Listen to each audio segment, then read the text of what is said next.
Olá, amigos da TV O Impacto, estamos de volta hoje recebendo aqui a visita do antropólogo Eduardo Luz. Ele tem um grande estudo sobre essa questão aí de indígenas, quilombolas. Está aqui em Santarém, inclusive já publicamos algumas matérias dele através do jornal O Impacto. Isso. E hoje eu tenho a honra de recebê-lo aqui, Eduardo. Satisfação. Para a gente bater um papo aqui e, na linguagem muito regional aqui, descarafunchar uns assuntos que mexem muito com a sociedade. Será aqui. Um prazer. Então é um prazer a gente receber você aqui e conversar. Começando logo aqui, inclusive esse artigo foi publicado no jornal O Impacto, em relação à criação de grupos étnicos aqui na região. Isso. Queria que o senhor desse assim, uma explanação bem ampla sobre essa situação. Vamos lá, Oswaldo. Primeiro, agradecer aqui a equipe do Jornal Impacto, uma satisfação estar com vocês aqui. É nosso. E ter a oportunidade de usar esse espaço para esclarecer os nossos concidadãos, nossos irmãos santarinos, que tanto vêm sendo atacados, né, vêm sendo ofendidos por o que eu chamo de uma estratégia de etnicização. Etnização. O que é essa etnização? É o processo de criação de grupos étnicos, né? Veja bem, por que isso é importante? O que tem a ver? Por que isso está acontecendo aqui? Em qualquer país do mundo, ou em qualquer país sério do mundo, cidadãos, é uma regra básica, né, geral, cidadãos têm direitos iguais. Né? É uma frase, né? Direitos iguais, todos são iguais perante a lei. Tá lá o primeiro artigo da Constituição. Primeiro artigo da Constituição, é um princípio geral, Estados Unidos é assim também, todos são iguais perante a lei. Não no Brasil.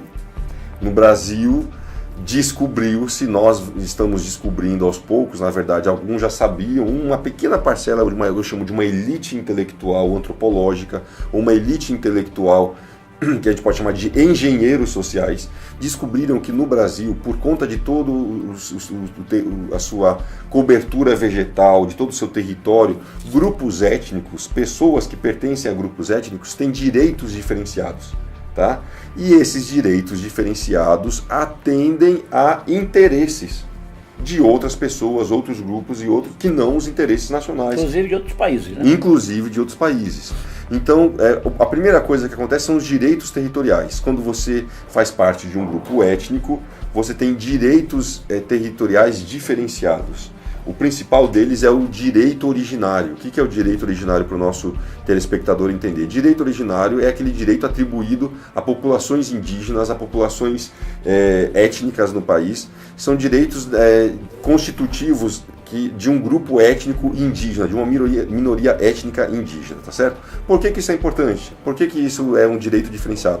Porque os indígenas, a Constituição de 88, né, no seu artigo 231 e 232 da Constituição, ela garante aos indígenas a sua área de preservação, seu território de habitação tradicional, ou seja, uma área que vai ser reconhecida pelo Estado brasileiro como sendo necessária para a reprodução das suas características tradicionais, a reprodução do seu modo de vida tradicional, das suas crenças, da sua fé, a sua forma tradicional de existência.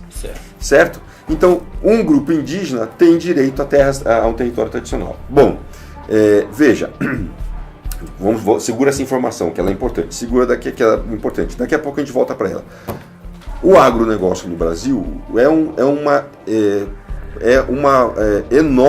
há um enorme potencial do agronegócio no Brasil. Tá? O Brasil é o país que tem a maior capacidade produtiva em termos de plantios de soja, plantios de milho, plantio de todo tipo de espécie básica. Aqui, como já Pero Vaz de Caminha observou lá em 1500, o que se plantar dá. Tudo que se plantar dá, muito embora não seja dele exatamente essa frase, não foi dessa forma, mas é isso que se subentende das suas cartas que ele enviou ao rei de Portugal. Pois bem, tem gente que não gosta de saber que no Brasil o que se planta dá. Tem gente que não gosta dessa realidade da nossa potência do agro. Quem que exatamente? Exatamente quem produz em outros países. A concorrência, né? A concorrência internacional. Se você for aqui, agora você não é mais Oswaldo, você é Oswald. Oswald. E você é um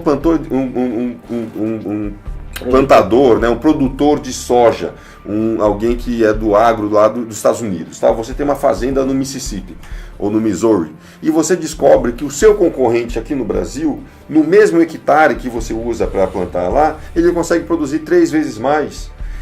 Lá você passa por um inverno, você tem inverno ou temperaturas baixíssimas, que mesmo que não neve, mesmo que não caia neve na sua produtividade, na sua fazenda, a produtividade cai absurdamente quando você está falando de 10 graus Celsius. Com 10 graus Celsius, com 15 graus Celsius, as plantas já sofrem, já fenecem. É por isso que tem um fenômeno fantástico nos Estados Unidos, quem conhece a América do Norte pode testemunhar, que é a queda das folhas. O outono lá é rigoroso.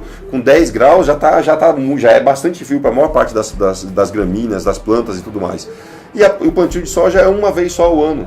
Enquanto isso, no Brasil, você consegue 2 safras, em algumas espécies até 3 safras no ano. Ou seja, quanto você, produtor, quanto você, Oswald, nos Estados Unidos, não iria querer que o seu concorrente aqui no Brasil também fosse prejudicado? É verdade. Muita coisa, certo? Você estaria disposto, provavelmente, a empenhar o seu dinheiro e alguma parte, a contribuir com ONGs, com alguma organização que conseguisse exercer influência aqui no Brasil. Pois bem, o que eu tenho descoberto e o que eu tenho falado é exato o que eu tenho mostrado com os meus trabalhos. Eu não estou fazendo aqui, eu não sou militante, eu não sou engajado em nenhum. O que eu estou mostrando simplesmente com o meu trabalho técnico, antropológico, de pesquisa de campo existe uma cadeia de comando e uma cadeia de interesses que se conecta desde o produtor lá nos Estados Unidos até o caboclo ribeirinho da Amazônia, bem aqui no Arapiuns, que resolveu se dizer indígena há 1 ano, 2, 3 ou 5 anos atrás. E aqui, Eduardo, não entra assim aquela questão de muitas ONGs, sim, e que muitas vezes essas ONGs, não sei se por conhecimento ou desconhecimento, elas acabam sendo usadas por esses grupos, né, interessados para atrapalhar, vamos falar no português muito claro, essa situação aqui que engessa, e aqui Santarém sofre muito com isso. Grandes projetos são evitados de serem implantados aqui porque há uma reação muito grande. Exatamente, sem dúvida alguma. Você tem as ONGs se conectam. A ONG, na verdade, o pessoal não tem uma ideia do que é ONG. Primeiro, nem sabe o que é. Muitas pessoas não sabem o que quer dizer ONG. ONG é uma organização não governamental, tá? E a organização não governamental, ela se presta a serviços.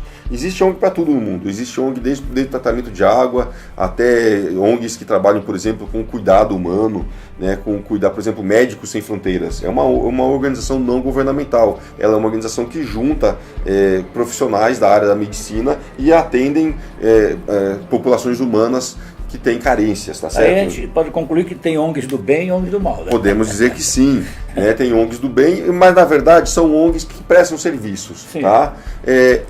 Para eles, para quem está sendo beneficiado, para quem quer que a ONG faça aquilo, o que nós chamamos de mal pode ser bom para eles. Para os produtores norte-americanos, que haja ONGs aqui no Brasil que lutem contra o agronegócio é muito interessante. Para eles é muito bom, para nós é que não. O problema aqui, na verdade, está na nossa fraqueza, a fraqueza da nossa legislação. Ou seja, a nossa legislação demarcatória, de demarcação de terras indígenas, ela permite que organizações não governamentais se infiltrem no processo e conduza praticamente todo o processo, tá certo? Manipulando a forma de agir, a forma como o governo deve reagir. É o caso aqui de Santarém. Tem ONGs que nem tem o nome de ONGs, aqui eu posso citar nominalmente. Eu quero que o nosso ouvinte saiba que a Comissão Pastoral da Terra, a CPT, que é um braço esquerdo da Igreja Católica, movido pelo dinheiro de muitos dos cristãos, muitos fiéis que acham, inclusive, que estão fazendo bem financiando a CPT, a Comissão Pastoral da Terra, luta contra o agronegócio brasileiro. Recebe dinheiro do exterior, recebe dinheiro de ONGs do exterior, ONGs estrangeiras, ONGs holandesas, francesas, para combater você, produtor que quer produzir aqui no Brasil. Saiba que essa organização, eu não tenho nada contra cristãos católicos, mas essa organização usa essa credibilidade da Igreja Católica para lutar contra o agro. Foi ela que criou, que se empenhou na criação de um suposto grupo étnico que se apresenta como Munduruku do Planalto. Né? Quem que são esses Munduruku do Planalto? É importante que se diga, nunca existiram esse grupo, não existe um grupo indígena, não existe nenhum grupo indígena Munduruku do Planalto, tá certo? Existem um grupo Munduruku. Nós sabemos que sempre existiram os Munduruku, na verdade os Munduruku é um grupo da região, na verdade, habitava aqui a região de Santarém antes de tomar um cacete forte dos índios Tupaiús, que entraram pela boca do Amazonas e se estabeleceram onde hoje é Santarém. Eles tomaram um cacete porque os Tupaiú é um grupo Caribe, é um grupo que veio do Caribe, tem uma outra fala, uma outra língua, e eles expulsaram os Munduruku lá para cima, acima de Itaituba, né? Subiram o rio Tapajós até depois das cachoeiras e lá se esconderam, fugindo dos Tupaiú aqui, tá certo? Não tem Munduruku no Planalto, nunca teve Munduruku no Planalto. Essa lembra que eu falei de engenheiros sociais? Essa é uma engenharia desse grupo, tá? da CPT, justamente para atingir os produtores de soja da região, que estabeleceram na região. E como fazer para evitar que novos grupos, novos índios sejam descobertos aqui na região? Primeira coisa, na verdade, é preciso revelar a farsa, revelar essa fraude, investigar essa fraude. Ela tem que ser investigada, profundamente investigada, porque esse processo, quem achou que esse processo acabou, está longe de acabar, está muito enganado. Por quê? Porque tem muita gente interessada nisso, tem muitos grupos, não são só indígenas, também tem os quilombolas, os supostos ou autodeclarados quilombolas, que na região aqui emergiram na última década, né, nos últimos 10 anos, surgiram aí nada menos do que 9 autodeclarados quilombos, né? Com uma legitimidade questionável. Então a primeira coisa, fica aqui o nosso apelo aos vereadores, a primeira coisa que se precisa em Santarém é a criação de uma comissão especial de estudos parlamentares, tá? Que para investigação, para estudar e investigar a proliferação de grupos étnicos no município de Santarém. E essa mensagem aqui é para os meus colegas, meus amigos, muitos deles companheiros, que eu tenho tido a oportunidade de conhecer nos últimos 1 ano e meio mais ou menos, pedir para que os senhores vereadores se empenhem na criação dessa comissão. Ela é essencial para o futuro de Santarém. Essa pergunta é muito válida, Oswaldo, porque é essencial. Nós precisamos saber de onde está vindo esse dinheiro. Eu já falei, já disse, uma parte dela eu tenho certeza que daqueles cristãos fiéis que acreditaram na CPT ou em outras organizações. Mas a gente sabe também que tem dinheiro internacional aqui colocado. Então a criação de uma comissão de estudos parlamentares é uma função, é uma condição sine qua non, uma condição única para entender o que está acontecendo. Então os vereadores precisam criar essa comissão, porque é uma função precípua da Câmara, né? Veja bem, vamos fazer o seguinte, é uma obrigação da Câmara de Vereadores. Se cair, por exemplo, um meteoro no rio Tapajós, ou então se a água do rio Tapajós vier a se tornar vermelha, do dia para a noite a água apareceu vermelha, a gente sabe que algum fenômeno está estranho ali, não está? Sim. A gente sabe que as águas do rio Tapajós são belas, são verdes, esverdeadas, isso é cantado em verso e prosa, né? E são lindas. A princípio, a Câmara nada tem a ver com isso, a princípio não teria nada a ver com esse fenômeno, mas é obrigação da Câmara entender o que está acontecendo, tá certo? Bom, nenhum vereador se elegeu pelos seus conhecimentos hídricos. Eu tenho quase certeza que não é condição primeira do vereador se conhecer sobre hidrologia, sobre água, mas ele não seria obrigação dele saber nada disso para ser eleito. A obrigação dele é representar o voto do povo.